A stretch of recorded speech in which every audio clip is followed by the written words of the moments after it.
Hello, hello. I'm Melissa. And I'm Donna.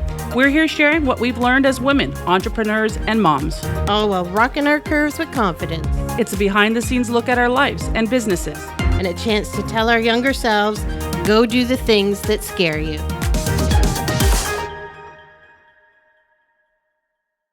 So let's talk about how we came up with Nucking Futz. Okay. You want to know? I want to know. Well, you suggested I do a real estate podcast, and I was like, no way.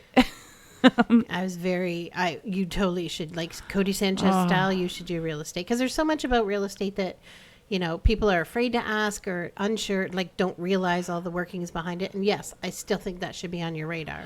I know. I think it's hard because having the experience from before and coming back this time, I have a very different outlook and approach to it.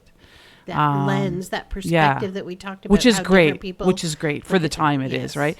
But I'm very, it's not a bad thing. I don't really fluff a lot of things with people. And I think people want to hear fluff right now. Straight shooter. Yeah.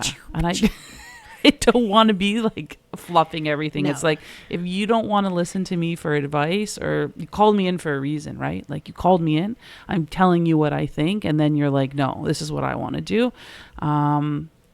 I just don't have the capacity to work. Well, because you can sit there, you can want a number, and you can sit there forever and ever and hold that house, right? I said to someone the other day when I sat with them, I said, I'm not here to market your house for 12 months. I'm here to sell your house. Exactly.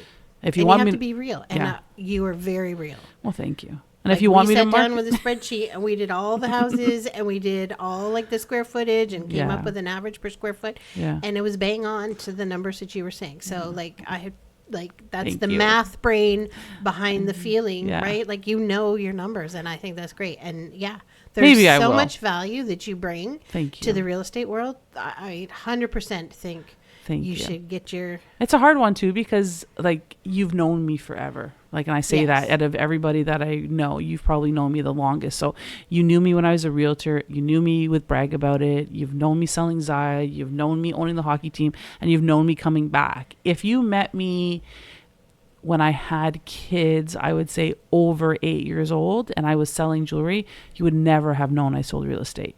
So coming back this time, people were like, oh, why would you pick real estate as a career? Like, I had never done it. And I was like, I was a realtor. That was my career. That's what I did for 8+ years. Like, that was my life, maybe 11 years.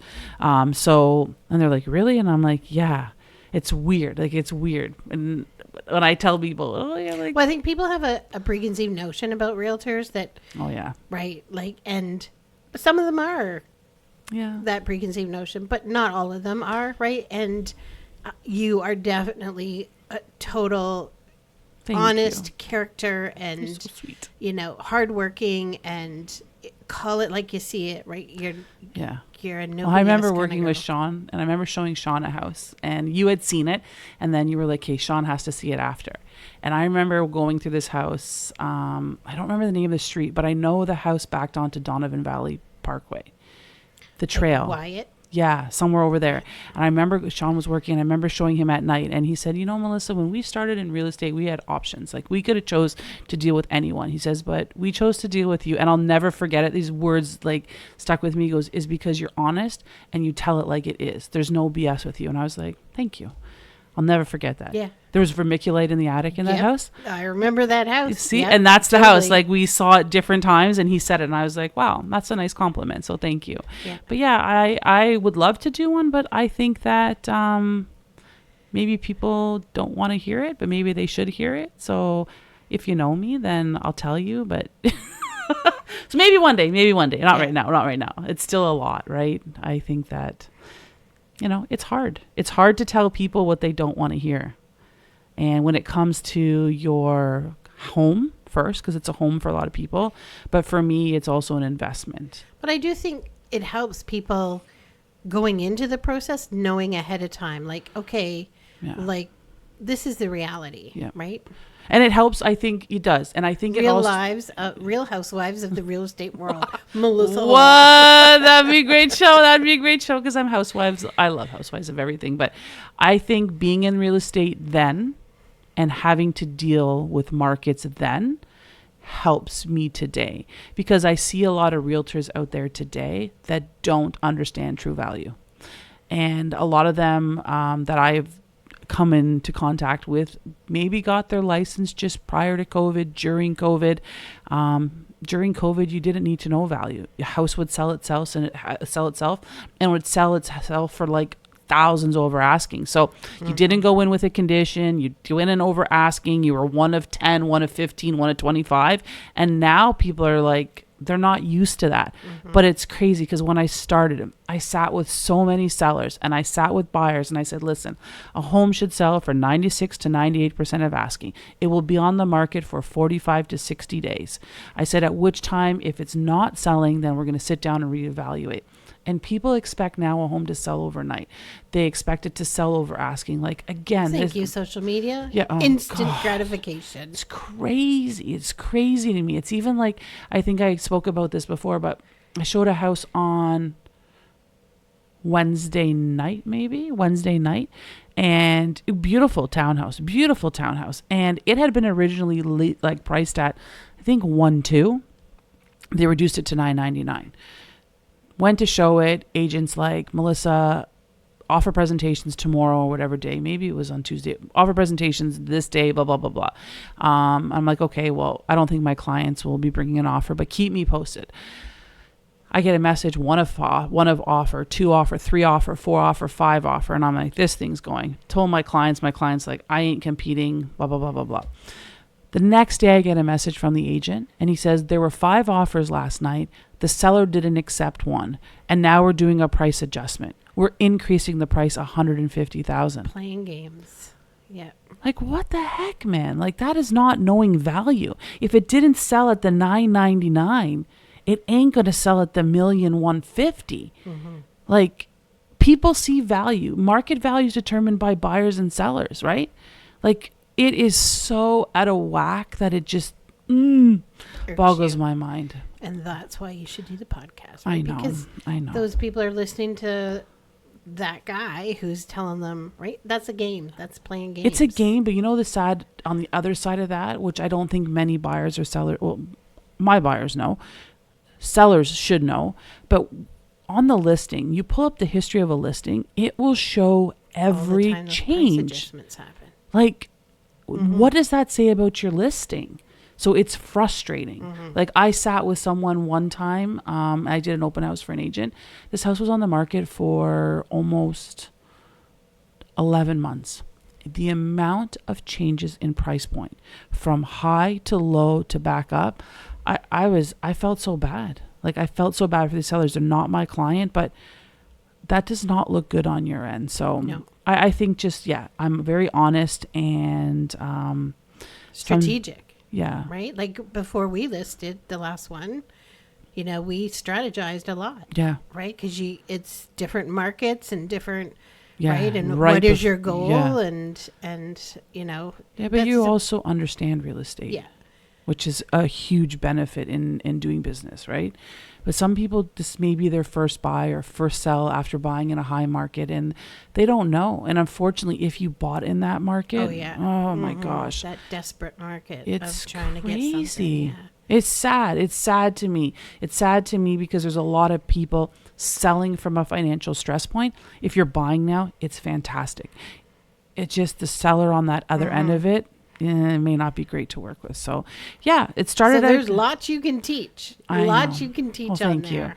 Thank you. So, yeah, you asked me if I wanted to do a podcast, and I was like, yeah, no, I don't think people would want to hear me. And then you're like, would you do a podcast with me? I've had this idea for a couple of years. It's been sitting there brewing and, kind of like, hey, what would you tell your younger self? Being at the point that we're at now, how do you get through some of the things you get through? And that, it's a crazy ride, but it's okay. It's a good ride, even though it's a crazy ride. But as soon as you said it, I was like, yeah, 100%. We're both entrepreneurs. Yeah. We've been through lots. We're both mamas. We've been through lots in that front. We're both curvaceous babes, and that's a whole journey on its own. Yeah. So, I feel like to our younger selves, this is what we would tell you about. Just go for it, right? Go for it. Just go for it. And it just felt right. I know for me in business, I've always said it, it's a feeling for me. Not everyone has a feeling. Maybe you're more number driven than me, but for me, it's always been, does this feel right? I know. But to me, it's like, does it feel good? Yes. And yeah, it felt good. It's like when I started real estate, it felt good. When I started Brag About It, it felt good. When we made the decision to buy the hockey team, it felt right. Like and this idea, right? Like it's been sitting with me for a few years, and thank you. So it needed to find a friend, and it did find a friend. That's awesome. And then when we talked about the name, so originally I'd wanted Fight Club for Women, or I still think it's a great name, and I still think it's a great avenue to expand on. And as entrepreneurs, like we'll have lunch and we'll have business meetings, and that's what you kind of feel like, right? You were fighting to get through. You're out there hustling and making it work, and it's a tough day some days. Some days it's really hard, right? And you're fighting to get there, right? So I like that idea, but then my Bailey said, what about Nucking Futz? Because you guys are a little Nucking Futz. You kind of got to be a little Nucking Futz. And I was like, oh, I like that, because I'd used that with Carter back when he was, I think, in grade 9 to do shirts, because I thought it was just a funny name right after. Yeah. And then you and I are sitting there, and I said, what about Nucking Futz? And you said... Yeah, I love it. My grandmother used to say some funny words like that. And my grandmother would always say, don't get so smucking fart. And I'm like, Grandma, why are you swearing? She goes, well, I'm just a little Nucking Futz. And I was like, as soon as you said it, it just was like, again, a feeling. Yeah, that's it. Perfect. Yeah. So I think it's a perfect podcast name for the both of us. Yeah. I think it describes us. We do stuff that people would maybe think are a little... Nucking Futz, but we do it and we have a good time. So we do. It helps to be a little Nucking Futz to get through the day. Some days a little more than others, but totally. I love that we have that name, and I love that it's ours, and I love that we can do this together. So super excited. Thank you for joining us today at the Nucking Futz podcast. If you like this podcast, please share by liking and subscribing. Feel free to leave any comments and reach us at hello@thenuckingfutz.com. Just a reminder, this podcast is for entertainment purposes only. If you are struggling, know that you are not alone. Please reach out for professional help. You can join our newsletter at thenuckingfutz.com to follow our journey. Looking for Donna at work? You can find her great leggings and leisure wear as well at She's Got Legs. Looking for me, Melissa Hull? You can reach me at Brag About It Jewelry, or I am Melissa Hull for real estate.